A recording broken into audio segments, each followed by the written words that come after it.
The Ukrainian army is tearing the occupiers to shreds with HIMARS strikes. An enemy assault column has been successfully destroyed. The deoccupation of villages in Donbas continues. The Security Service of Ukraine has launched a manhunt for Kadyrov. The Kremlin is drawing new borders and wants to annex the Odessa and Mykolaiv regions. And Solovyov harshly criticized Putin live on air. Hello, my name is Karina Klishin, and right now let's talk about the main news. But first, please like this video and subscribe to our channel so we don't lose touch with you on YouTube. Let's start with another batch of the Kremlin's deceitful and cynical statements. Putin has started up his old tune again. He claims that any reasonable person understands perfectly well that Russia has no intention of attacking anyone. Yeah, sure, as if we believe that. The bunker dweller once again rambled on about protecting people who supposedly tie their fate to Russia. He also stated that the only goal of the wannabe empire in Ukraine is to protect its own interests. At the same time, Putin openly admitted that they are striking at Ukraine's energy infrastructure. You endured for a very long time when, let's say, Ukrainian forces were constantly striking our energy facilities. After that, we started to respond. And we are responding to this situation, of course, let's say, in a very serious and thoughtful manner. That's true. The cynicism of this statement is simply staggering. Let me remind you that it was the Russians who were the first to shell Ukraine's energy sector back in 2022. And while the Botoxed old man blatantly lies to the camera, the Kremlin has already drawn new borders for Ukraine, including the Odessa and Mykolaiv regions as part of Russia. Security. At present, in the Sumy region, 210 square kilometers of territory have come under the control of our troops.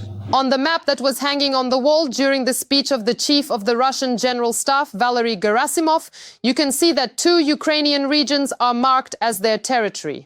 In addition, so-called gray zones are also marked on the map as fully captured territories. And for those who don't know, let me explain. Gray zones are territories that are not controlled by either side. What can you say to that? A fool is rich in his thoughts. Personally, I have no idea how anyone can believe in the so-called sincere intentions of the Russians for peace. And here's what happens where Russia rules.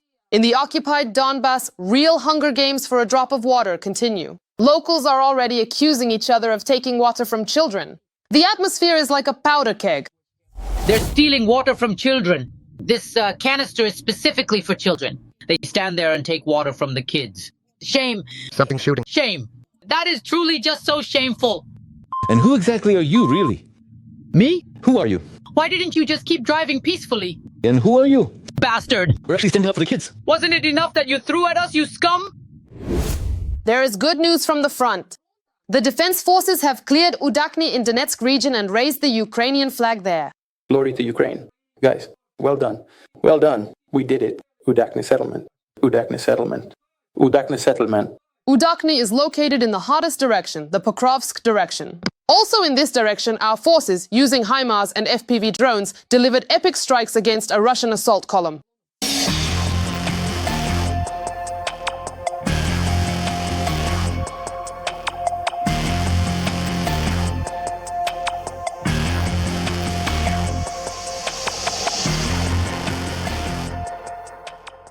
Additionally, the General Staff reported that the Ukrainian armed forces raised the Ukrainian flag in the village of Novoekonomikne in Donetsk region. Meanwhile, in the area of the village of Voskresenka in the temporarily occupied Zaporizhzhia region, as a result of a successful joint operation by the main intelligence directorate and the Mariupol resistance, the Russian command post was completely burned down.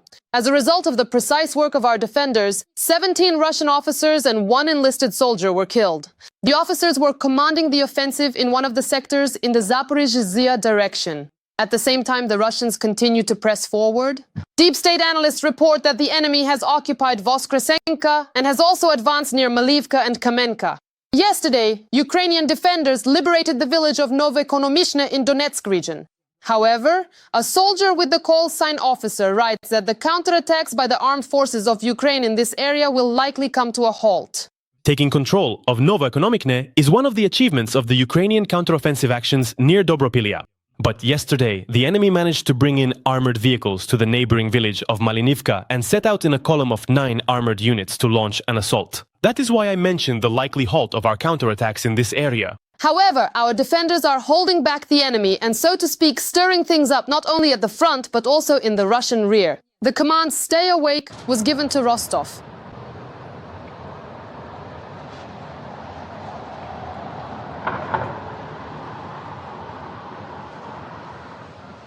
Local authorities claimed that everything was shot down. Meanwhile, local residents reported explosions in the western part of the city and power outages in their homes. Classic. The SBU has set its sights on Kadyrov.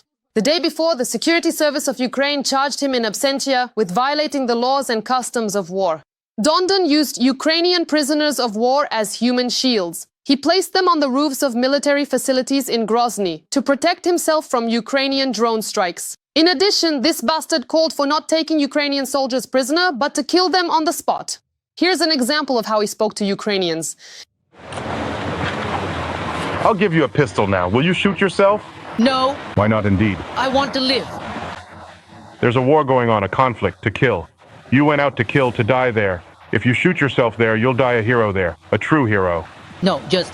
You don't want to? He wants to kill, but he doesn't want to die himself. It doesn't work that way. In war, people die there. Now the SBU is officially investigating Kadirov. Let me remind you, a similar charge was brought against Ilya Kiva before he was sent to the next world.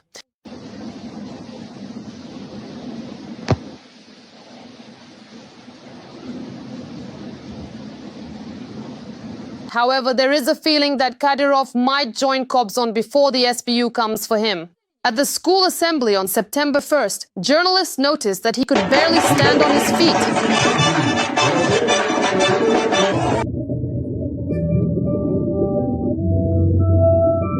It seems like he's already peeking at Kobzon's concert with one eye. Unexpectedly, Solovyov has started criticizing the Kremlin. All because of the weak protection of oil refineries, which are being hit by Ukrainian drones. I have only one question. Are we ever going to start paying attention to this? How many times have I raised the issue of air defense on this show? No, I get it. Apparently the brilliant idea is to turn off mobile internet, and that immediately stops everything from flying. I get that the brilliant idea is to introduce a no-fly zone, after which suddenly people can't travel during vacation season and are stuck in airports. That really helps. I just don't understand what it helps with. Because all of this supposedly helps a lot. But the debris, as they now say, from the downed drones causes such damage that you can't help but wonder, is anyone in our country actually going to be held responsible for this? At the same time, they keep convincing people that it's Europe that's attacking Russia. A direct and devastating strike on our vital oil refineries, causing significant damage. Is that Ukraine doing it? Of course not. It's the British and the same Americans who provide intelligence and coordinate through Ukraine who are behind this. But it's not just on television that Putin's warriors are being criticized. Now it's coming from detention centers too. Gherkin Strelkov decided to write an open letter. He howled that Russians have disgraced themselves since over the summer they didn't break through a single section of the front. After 16 months, they still haven't finished storming Chasiv Yar, while at the same time Ukraine allowed its youth to travel abroad. And all our trump cards have been wasted. Over the summer, we achieved practically nothing, neither in Donbas, nor in Sumy region, nor in Kharkiv. Tactical advances of 20 or 90 kilometers in secondary directions don't count. He says that if Ukraine were on its last legs, they would have already started drafting 16-year-olds, but everything is fine for them.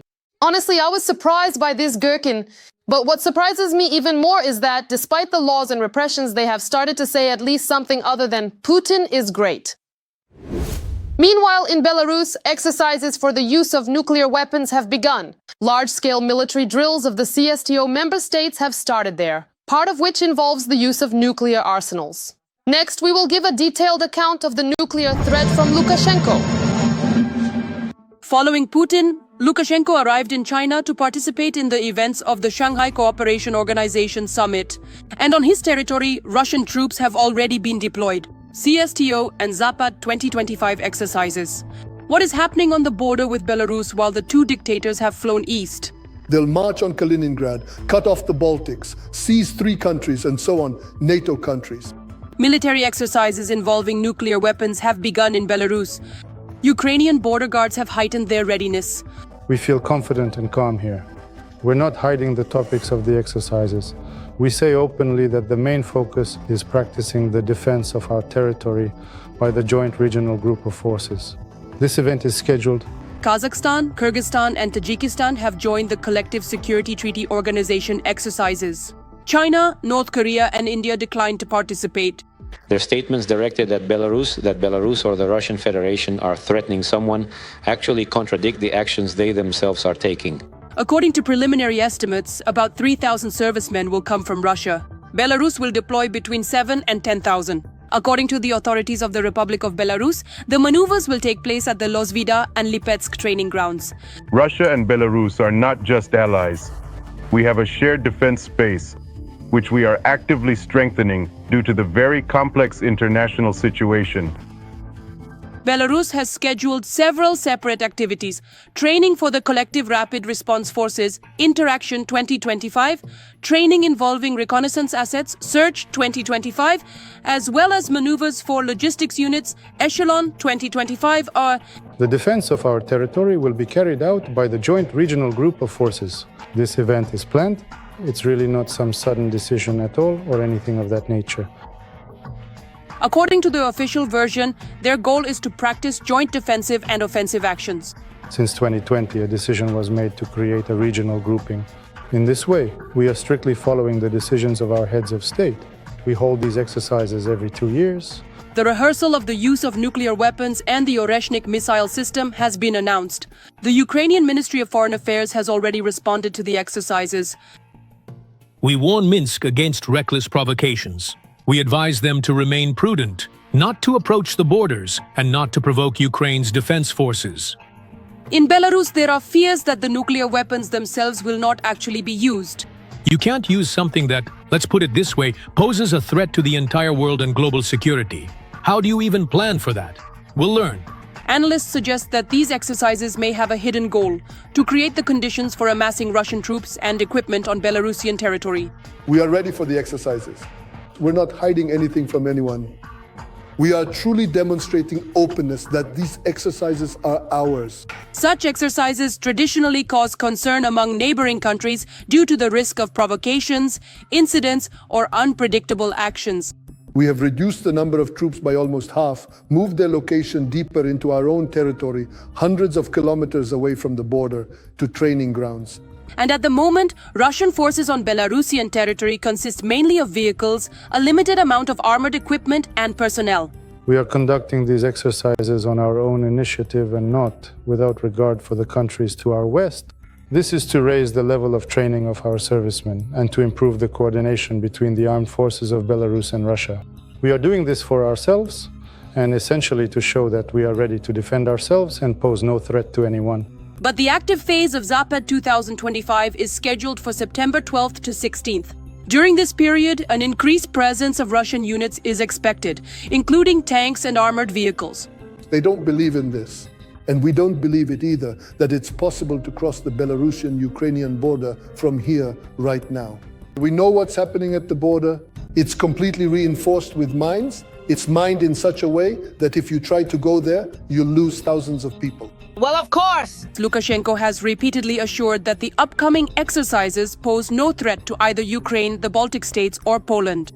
They warn that, for example, the Suwałki corridor will be used to reach Kaliningrad, the Baltic will be cut off, 3 countries will be seized, and so on, NATO countries.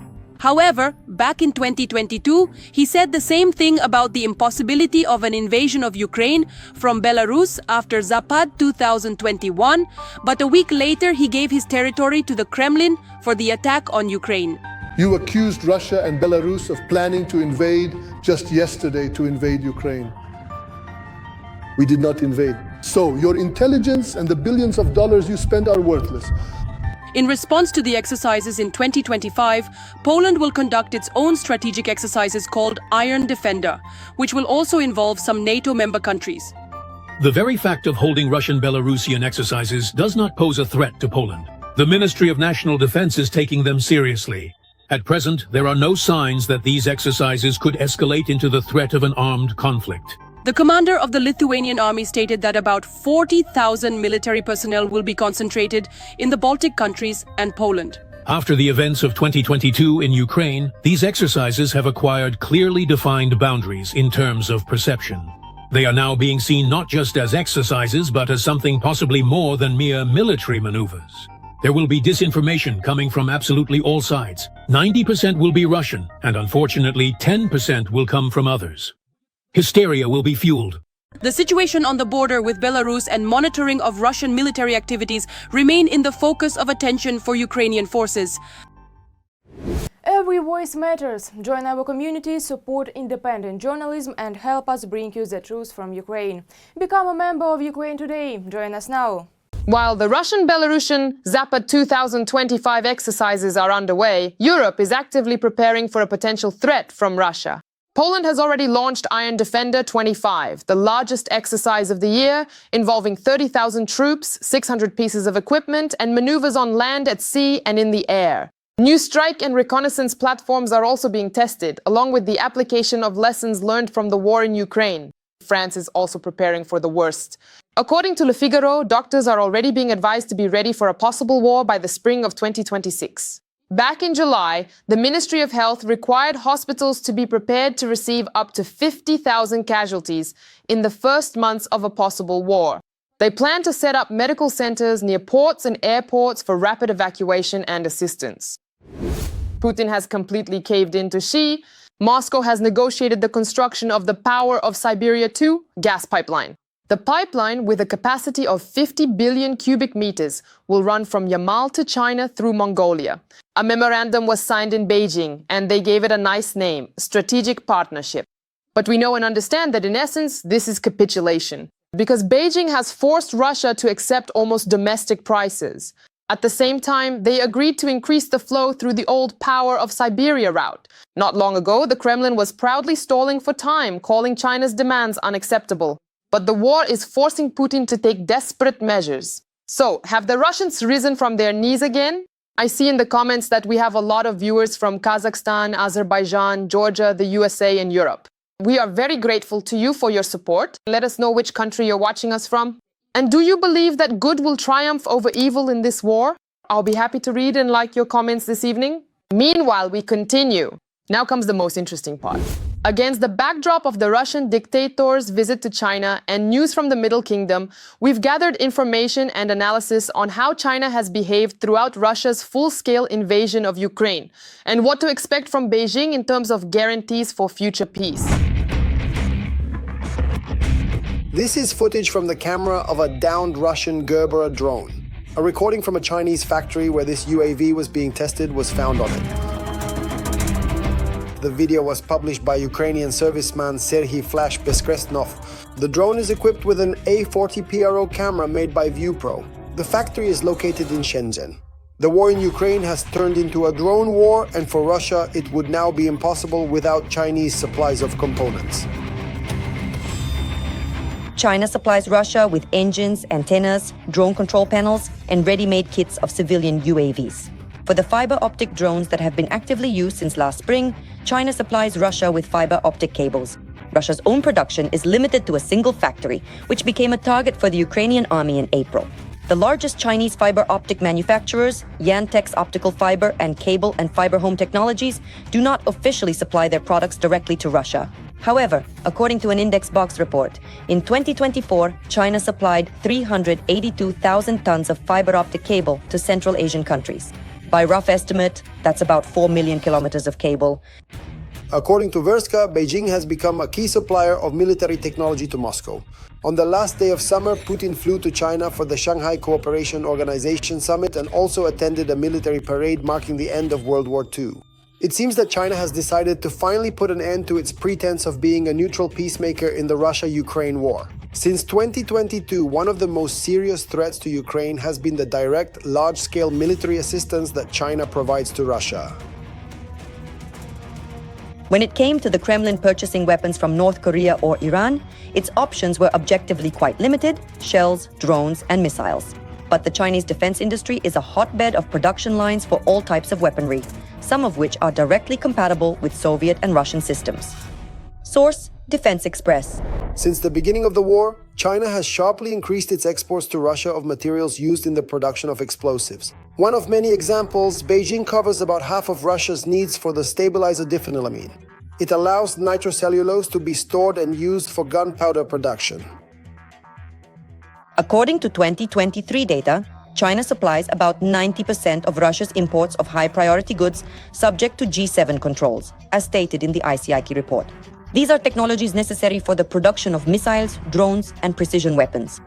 Components from Western manufacturers, such as Texas Instruments, Intel, and Analog Devices, continue to make their way into Russia through Chinese intermediaries. They have been found in downed Russian Iskander-M missiles, Kh-101 cruise missiles, and Lancet attack drones. In addition to electronics, China supplies Russia with industrial machinery necessary for military production. Chinese supplies now account for more than half or even up to 80% of Russia's machine tool imports, compared to just 12 to 20% before the war. From the publication Verska, support for Russia is not limited to military supplies. During the war, China has become the largest buyer of Russian oil and Russia's biggest trading partner in other sectors as well. Starting from the flow, starting from cheap raw materials from Russia, which have become even cheaper, and ending with, well, no one has ever been bothered by another country's dependence on you. So if that dependence increases, but you're not worse off because of it, at the very least, it's not a problem. Secondly, indeed, we're talking about how America is wearing down its own resources, or rather wearing down Russia's resources. If Russia becomes a pro-Western country that supports American policy toward China, China will find itself strategically encircled. Therefore, throwing Russia under the bus and completely abandoning its support is absolutely unacceptable for China. Alexander Carnegie, director of the Berlin Center. In the current format of the conflict, China is considered the biggest beneficiary of the Russia-Ukraine war, and Putin's visit to Xi is further confirmation of this. For China, there are only advantages in this situation. It receives cheap resources from Russia and gains an additional geopolitical lever in its maneuvering with the US and the EU. And here is another friend of Putin's, the Hungarian Prime Minister Viktor Orban. It seems he has finally driven the EU to the breaking point. 10 EU countries have proposed changing the procedure for making foreign policy decisions, moving from the principle of unanimity to approval by a qualified majority, Bloomberg reports, citing a document. The authors believe that such a step would allow for faster action and deprive individual states of the ability to block measures supported by almost all members of the Union. The reason for this was Hungary's position, which repeatedly opposes initiatives on Ukraine. It refuses to allocate funds to Ukraine and hinders its accession to the EU. Our journalists have the details. The European Union has begun considering abandoning unanimous decision-making due to Hungary's constant vetoes. We have 6 and 6 billion euros blocked, and we have offered our Hungarian colleagues various options.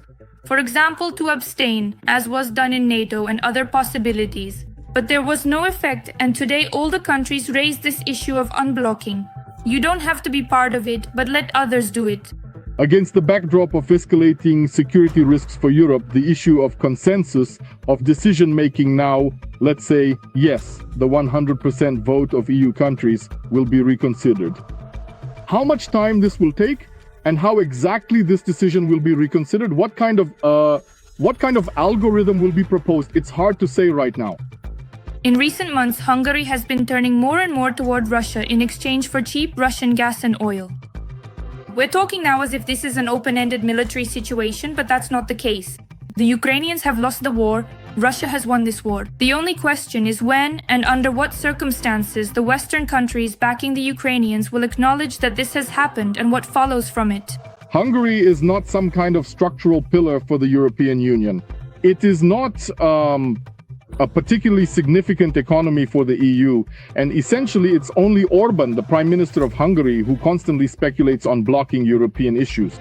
Hungary's foreign minister is threatening Ukraine with a power cutoff over attacks on Russian oil facilities. There is a very explicit anti-Hungarian policy being carried out in Ukraine, and Ukrainians expect that Brussels and their Hungarian appointees will put enough pressure on Hungary for it to take a position that aligns with Ukraine's interests. Hungary supplies 30 to 40% of Ukraine's electricity imports. And in this sector, the Hungarian government can create difficulties for Ukraine. Ukrainians would do well to keep this in mind when, at various planning tables, they are deciding whether or not to bomb the Druzhba oil pipeline. So let this be on their minds.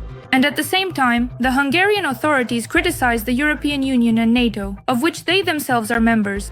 The Russian-Ukrainian war is a European issue, and you, Europeans, are incapable of resolving it. When two strong men, the American and Russian presidents, sit down at the negotiating table and you shout from afar afterwards, you look pathetic and weak. Frankly, are the other members of the European Union tired of this kind of dependent attitude? Of course they are. Because essentially Orban takes payment for his blackmail in cash. And we all understand perfectly well that the common part of the European Union is filled by all the countries of the European Union. So simply paying Hungary for its loyalty is perceived quite critically by other EU leaders. And Hungarian Prime Minister Orban actively uses anti-Ukrainian rhetoric in his election propaganda. The media reported that even US President Trump called Orban and asked him to change his mind.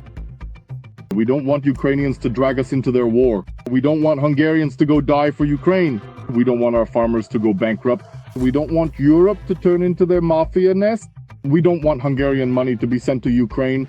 I think he will drag out this process, but at the same time send signals, in fact, to Trump as well, so that Trump doesn't get angry or offended and continues to communicate with Orban and bet on him as his European political stake. But at the same time, he's not in too much of a hurry, so he can squeeze more blackmail money out of the Europeans for such decisions. Orban also declares that Hungary might even leave the European Union. Hungary could leave the European Union in the foreseeable future since the Union has turned from an economic alliance into a political one. I can promise Hungarian voters one thing. If I see that this EU membership is no longer worth it, I will speak out. But for now, I don't see any point in doing so. If Hungary is not a member of the European Union, it will simply, very likely fall into a deep economic crisis. Does Orban understand this? Of course he does. And I would just see this as part of political rhetoric, nothing more, aimed against the current configuration within the European Union itself, and portraying Orban as a great fighter. But in reality, all that Hungary can really do is sow discord in the organizations it is itself a member of. And even that opportunity will soon disappear. And finally, a word about Russian moral values. Children are the flowers of life, but apparently not in Russia. That's why in Ivanovo, a teacher decided to threaten an 8th grader with rape because of his bad behavior at school. I'll ask his biological father to find some other alcoholics like himself, big guys. They'll come up to you, 4 of them, and say, "Do you want us to toss you around and then rape you? Do you know how you'll be smiling?